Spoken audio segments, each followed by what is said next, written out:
What's going on YouTube? I'm sorry I didn't post for a while because I've been struggling recently. On today's video, we're going to talk about how to rebuild your engine. There's going to be a couple steps. I'll explain everything and how to do it. So, for the first step, you need to do to put your vehicle on jack stands or on the lift. Whatever things you have. I don't know, you have a jack and jack stands. If you have a jack and jack stands, drag it up, put it on jack stands. Or you have a lift and lift it up. And for step 2, you need to remove plastic pieces if you have a modern car. And then you have to remove the engine. There's going to be stuff in the way you have to remove. Then remove the engine from the vehicle and label all the parts and wires, saying where they will, like, say alternator bolts, or saying where label the wires, saying where they'll go to, and parts where they go to. You don't get them all mixed up, so you don't put them all incorrectly. You put them together, label it so you know which where to go to get the job done properly. For step 3, now time for disassemble the engine block from the cylinder heads, inspect the components for damage. And step 4, a machine or replace any parts that are worn or damaged or out of specifications. Let's say pistons are out of range, or got little things are moving around in the cylinders. So we need to place pistons. We need to place the pistons that are in the block and the cylinder walls. That we need to buy pistons, piston rods, piston rings, and piston rod bearings. The rod bolts out to the crank, and if the block is warped, or the head is warped, or whatever, you need to take it to a machine shop to get it resurfaced. Or before you put the new pistons in,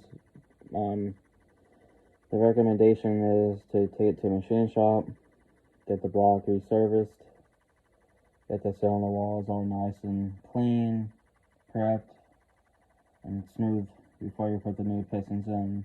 If you don't, it can cause the new pistons to mess up. If you don't clean or get the surface prepped at the machine shop, it can cause you tons more money or time of taking the engine back out, redoing it, or buying a whole new motor.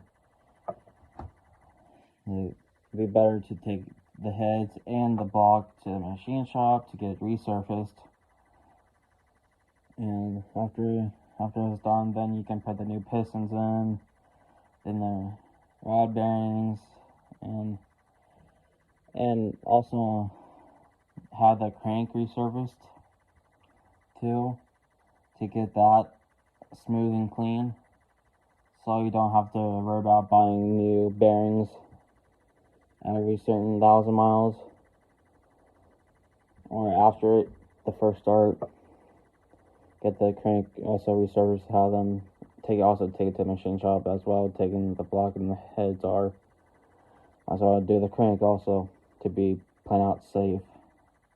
That means you have to get rod bearings and main bearings. And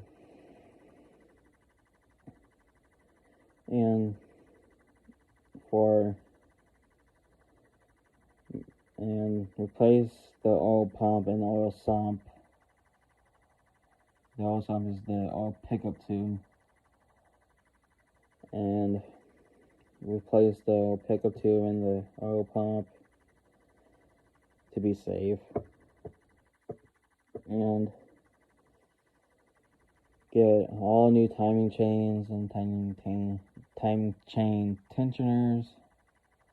If you have a timing chain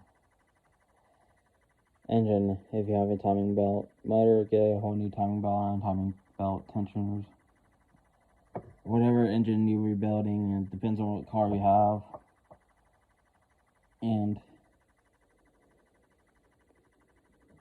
if you got after you get all the crank, the block, and the heads are back, and time for assembly.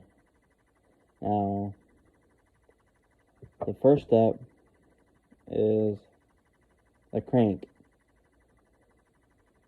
You put the crank in. Before you put the crank, you put and lay the main bearings down first, and where the crank goes. Then put the crank on.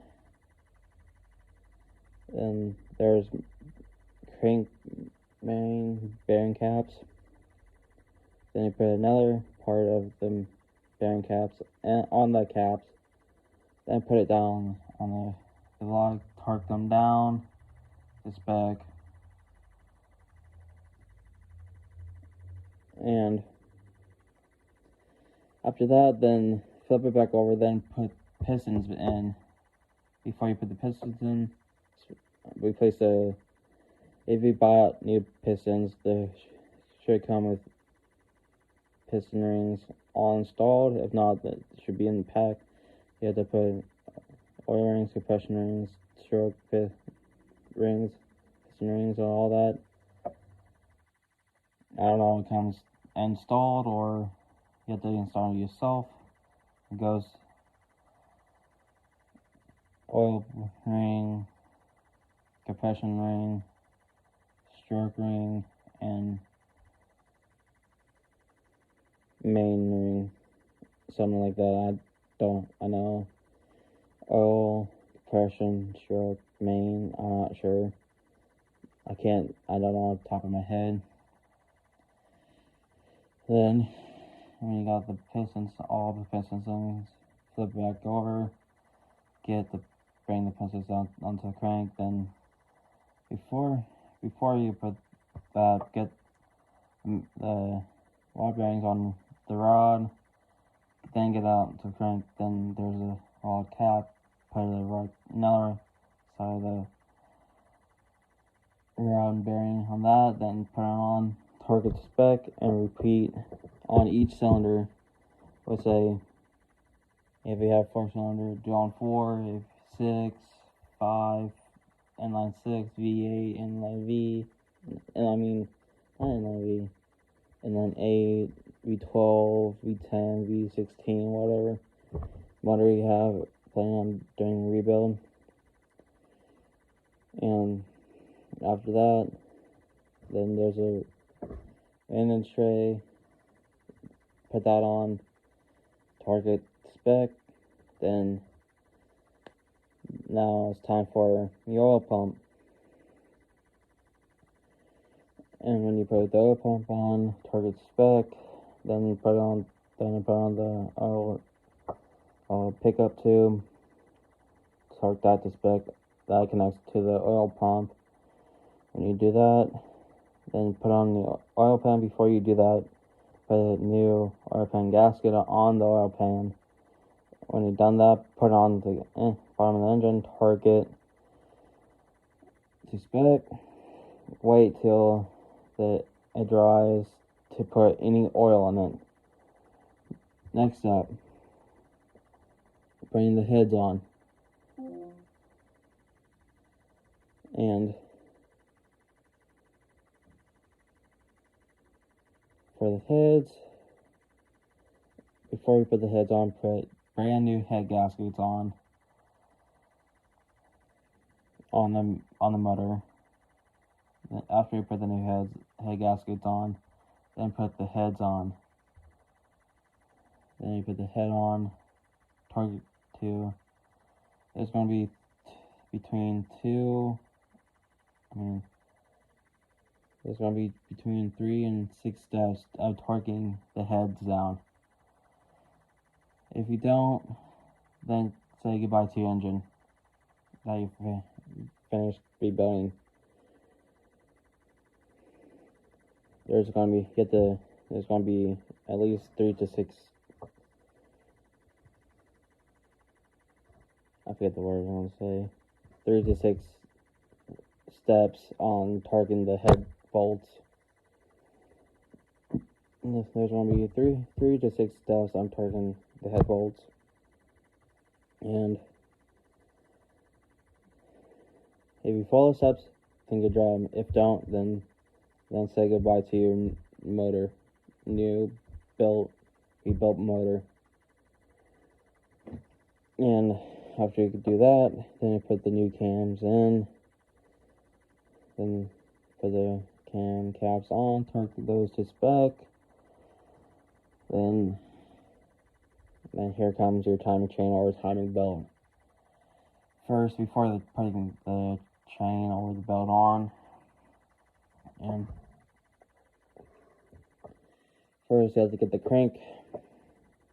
There's going to be a dot on the crank, and there's going to be a dot on the block. And get those 2 marks lined up. Then go to the cams. There's going to be a mark on the cam, and there's going to be a mark on the head. On the other head, there's going to be a mark on the cam and on the head. Get those 2 lined up, then putting the chain on or the belt. It depends on the engine you have. Then get the chain on, get the guides on, get the tensioner on. Before you pull the pin out of the tensioner, spin and I said get the things lined up. You don't know if it's still in time till you spin it 2 or 6 times around. If you spin it 2 revolutions, if the marks lines up, fantastic. I can't. Perfect. Let's just say that. I can't say fantastic. Whatever you pronounce it, okay? If you do it first time, you get the marks all lined up, perfect. Finish it up. If not, take it all back apart and keep doing it until you get it. After you all the marks lined up, then pull the tensioner, the pin out of the tensioner. And after that, then putting the timing cover on, and then put all the accessories on, like the belt tensioners, alternator, the crank, pulley, alternator, AC compressor, all the pulleys, and then the belt. And after that, then get the valve covers, put new gaskets on, new valve cover gaskets. And after that, then put the valve covers on and time them down, turn to 3 or 4 foot-pounds or 3 or 4 inch-pounds, whatever it recommends. And after that, I put the engine back into the car or truck, whatever vehicle you're working on. When you do that, bolt it down to the motor mounts, torque them. If you're gonna order a car, if motor mounts looks worn out, might as well replace them. If they look good and feels good, leave them be. And put the engine back into the car, bolt it back to the transmission, and if you have an automatic car, bolt it to the torque converter, then the transmission. And Then turn down to the motor mounts. Then hook up the wires, putting new plugs, new spark plugs in, new coil packs, and might as well do the fresh tune-up with plugs and wires or plugs and coils. Depends whatever car you're working on or have. Then, the connector's on. And here is an important part. Time for, I know you're thinking, let's put regular oil in it. That's not the case. You need to put, there's a special oil out there. It's called break-in oil. It's called break-in oil. Put that in the motor. What the break-in oil does, it helps the engine to break in evenly. After the break-in period is between 500 miles to 2,000 miles.